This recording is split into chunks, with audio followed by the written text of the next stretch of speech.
Selamat sore, saudara-saudari yang terkasih dalam Kristus.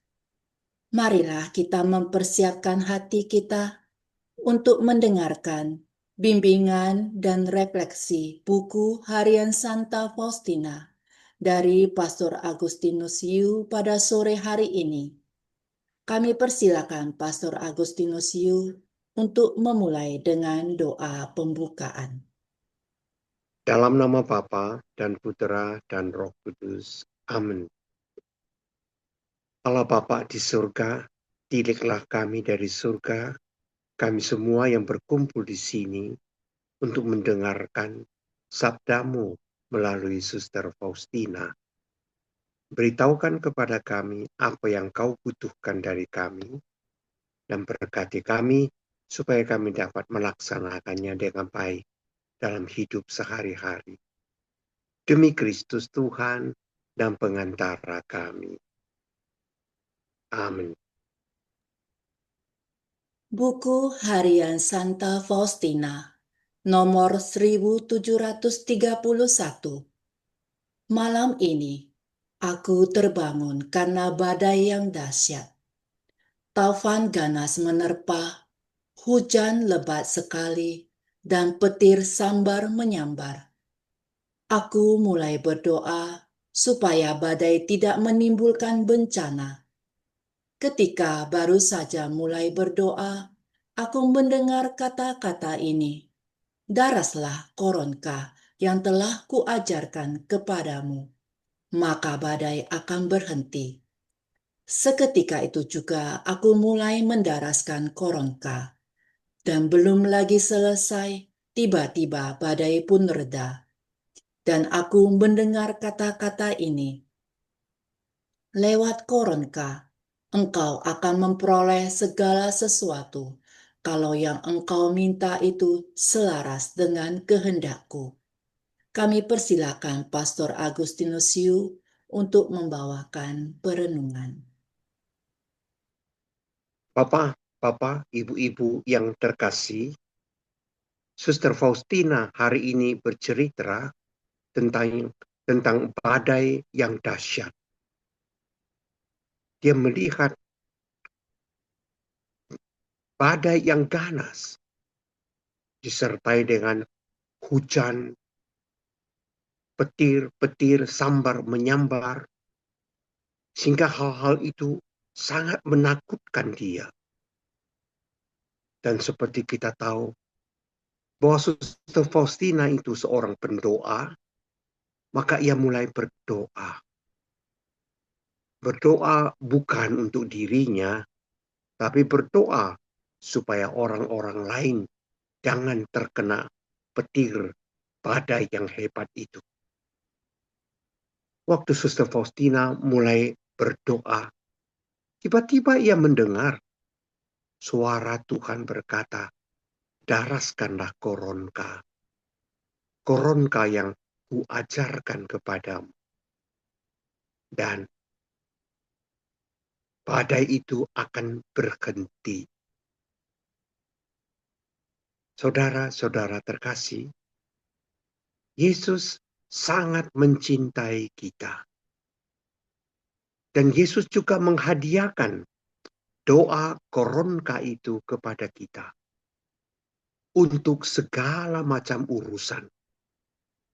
Baik itu urusan pinjam-meminjam, baik itu bencana alam, kebakaran rumah, orang yang menghadapi maut, dan macam-macam peristiwa yang lain.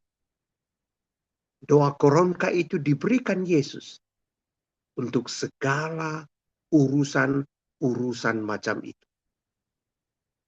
Dan kita mengatakan koronka itu diberikan oleh Yesus. Koronka itu diminta oleh Yesus supaya didoakan. Doa itu juga diminta didaraskan. Didaraskan untuk segala macam situasi, segala macam kondisi, apapun. Inilah kita lihat koronka. Suster Faustina disuruh berdoa koronka dalam badai.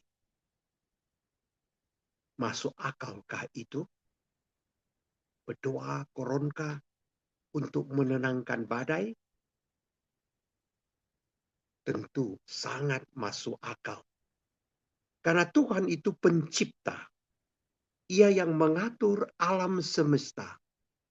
Dan kadang-kadang kita melihat alam ini terganggu.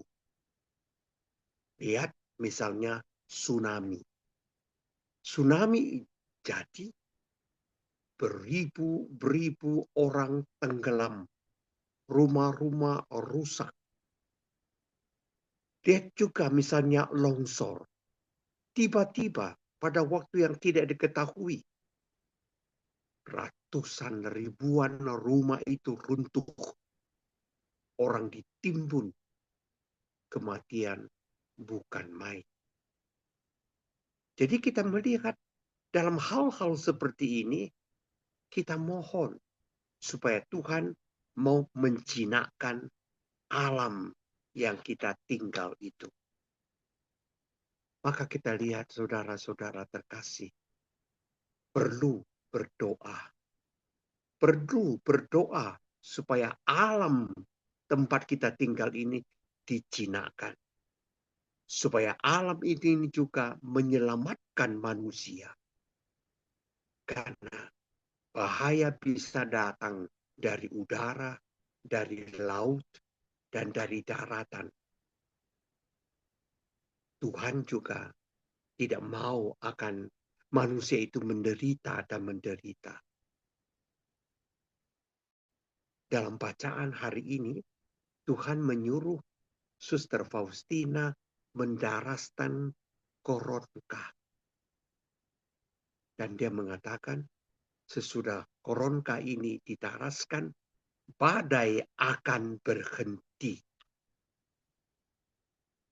Yesus berkata, badai itu bukan hanya mereda, tetapi koronka itu menghentikan badai. Maka kita dapat mengatakan koronka ini sesuatu yang luar biasa. Dan saya sendiri pernah mengalami, satu kali saya pergi ke rumah sakit Elizabeth untuk berdoa bagi temanku. Waktu saya masuk dan lewat sebuah bangsal, saya melihat ada seorang ibu batuk, batuk, batuk dan tidak bisa berhenti. Dokter sudah datang, obat suntikan sudah dikasih, batuk-batuknya tidak mau berhenti. Dan saya minta kepada yang menjaga, apa bisa saya sebentar berdoa untuk ibu itu. Dan mereka langsung menjawab dengan ketus, oh tidak usah. Kami punya Buddha, kami punya Konghucu, tak usah didoakan. Dan sebelum saya mundur pergi, saya mengatakan, kalau nanti batuk-batuk lagi, ingat berdoa. Yesus, engkau andalanku. Jangan lupa. Dan saya pergi. Keesokan harinya, waktu saya datang ke rumah sakit itu, penjaga itu sudah berdiri di ambang pintu. Begitu saya mau melewat, dia menghentikan saya. Berhenti sebentar, pastor. Masuk ke dalam. Berdoa untuk ibu itu. Saya berpikir, kemarin saya diusirnya. Kok sekarang dipanggilnya untuk berdoa? Rupanya saya dengar cerita, inilah. Sesudah saya pergi ke kamar teman saya untuk berdoa, ibu itu batuk dan begitu hebat. Sehingga ia ingat akan yang saya katakan. Yesus, engkau andalanku. Dia berkata itu beberapa kali. Dan memang 5 menit sesudah dia berdoa, Yesus engkau andalanku, batuknya mereda. Salah satu doa koronka Yesus, Engkau andalanku. Dan baru-baru ini saya ditelepon dari Deli Tua pada sebuah rumah sakit. Katanya, doakan ibuku. Ibuku sedang di ICU, hampir meninggal. Saya berkata, ambil doa rosariomu, kita berdoa koronka untuk ibu. Dan dia mulai berdoa koronka untuk ibunya yang sedang sakrat maut itu. Belum kami selesai berdoa, ibunya sudah pergi. Pergi dengan tenang dan sudah didorong ke kamar jenazah. Koronka juga menjaga orang supaya pergi kepada Tuhan Allahnya dengan damai sejati. Saudara-saudara yang terkasih, kita perlu berdoa. Berdoa terus-menerus. Tapi awas, saudara-saudara, kalau kita berdoa, jangan mendesak. Jangan mendesak Tuhan. Biarkan hasil itu serahkan pada Tuhan. Serahkan hasilnya itu pada Tuhan. Ia tahu apa badai itu harus dihentikan atau tidak. Dan kalau ia tahu harus berhenti, pasti dia hentikan. Kalau tidak, ada kita melihat maunya Tuhan dari kita. Saudara-saudara terkasih, ia tidak selalu langsung mengabulkan doa-doa kita. Kenapa? Sebenarnya Tuhan tidak membutuhkan doa kita. Ia tahu mana yang terbaik untuk kita. Yang membutuhkan doa, pertolongan dari Tuhan, justru manusia. Apa gunanya, saudara-saudari, kalau kita terus-menerus berdoa, tapi kita salah berdoa? Salah berdoa artinya orang terus-menerus memaksa Tuhan, mendesak Tuhan, berdoa bertele-tele, supaya Tuhan itu tergerak sedikit untuk kita. Dan saya bisa bertanya, apakah ada damai di dalam hati bagi setiap orang yang berdoa dengan memaksa Tuhan? Tidak ada kedamaian.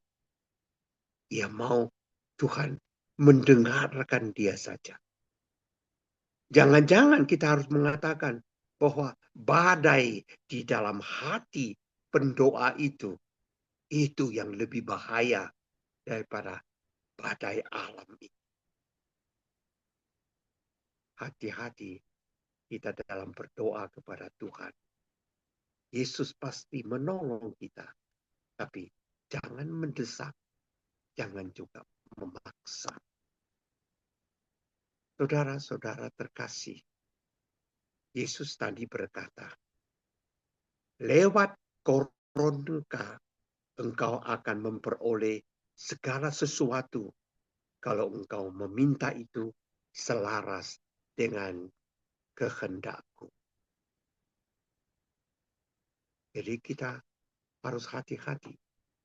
Mari kita mencoba memahami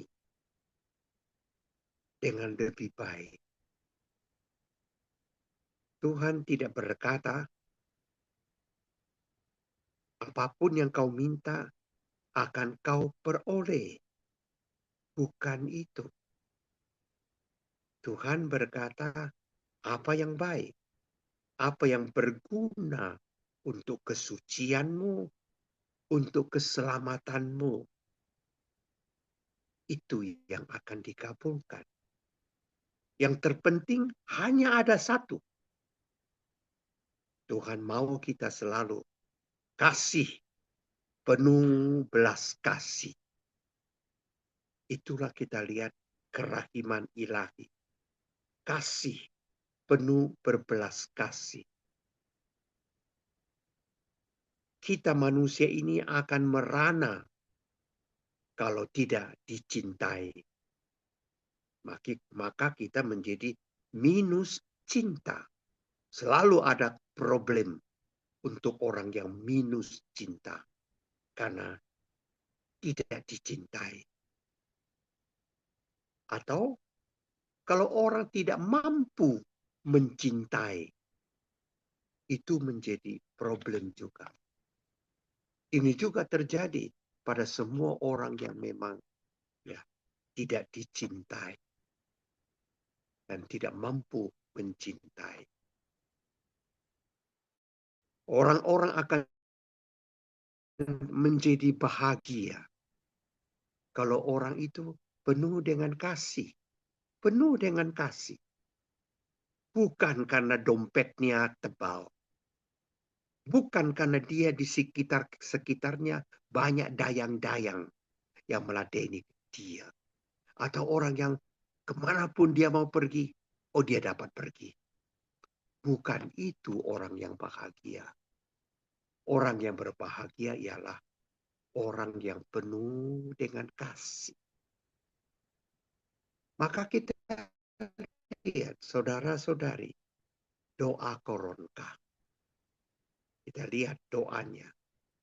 Demi sengsara Yesus yang pedih, tunjukkanlah belas kasihan kepada kami dan seluruh dunia.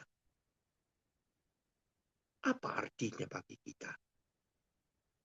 Artinya bagi kita ialah, Bapa, kami di dunia ini sangat merindukan kasih-Mu. Kami ini orang berdosa. Kami ini orang yang tidak berdaya, selalu diganggu oleh iblis. Karena itu, kasihanilah kami. Kasihanilah seluruh dunia ini. Sebab kami tidak berkuasa dan tidak berdaya untuk meluruskan dunia ini. Itulah arti doa Koronka itu yang terus-terus kita daraskan. Kalau ada seseorang yang memang menghadapi badai yang dahsyat, ini patut kita kasihani. Minta kepada Tuhan supaya ia menstopkan badai itu. Kalau memang sesuai dengan kehendaknya. Koronka ini seperti dianjurkan oleh Yesus kepada Suster Faustina adalah doa yang istimewa. Tuhan menganjurkan, daraskanlah ini juga pada orang yang mendekati ajalnya. Kenapa? Karena justru orang yang sedang menghadapi ajal, yaitu menghadapi badai dalam hidupnya. Dan akhirnya kita dapat bernyanyi, kerahiman ilahi akan kukidungkan selalu. Amin.